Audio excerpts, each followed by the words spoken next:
আসল সুখ শান্তি যদি পেতে চান আপনি দুনিয়াতে, একজন অভাবী মানুষ, একজন অভাবী ছোট বাচ্চা, আপনি মনে করেন টঙের দোকানে বসে একটু চা খাচ্ছেন, একটা বন দিয়ে আপনার পকেটে মাত্র 50 থেকে 60টা টাকা আছে, ওই 10-20 টাকার আপনি একটু পেটটা ভরে নিচ্ছেন। এমন সময় যদি দূর থেকে দেখেন একটা গেঞ্জি ছাড়া একটা প্যান্ট পরা যদি ছোট বাচ্চা দূর থেকে কলার দিকে তাকায় আছে, বনের দিকে তাকায় আছে, তার চেহারা দেখেই বোঝা যাচ্ছে তার ক্ষুধা পেটের মধ্যে আছে, ক্ষুধার যন্ত্রণায় কষ্ট পাচ্ছে, কিন্তু টাকা পকেটে নাই, অভিভাবক নাই। আপনি তাকে দেখে বলেন যদি ভাই তোর কি খিদা লাগছে, সে অবশ্যই বলবে মুখটা লেলে ভাই খিদা লাগছে, কিন্তু পকেটে টাকা নেই।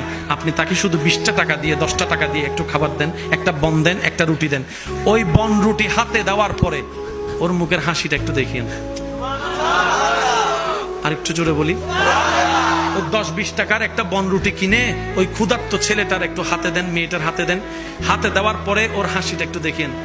আপনি আমার সাথে একমত হবেন, 1000 লক্ষ কোটি টাকা দিলেও আপনি এই হাসি কিনে পাবেন না, এই হাসি আপনি কিনে পাবেন না।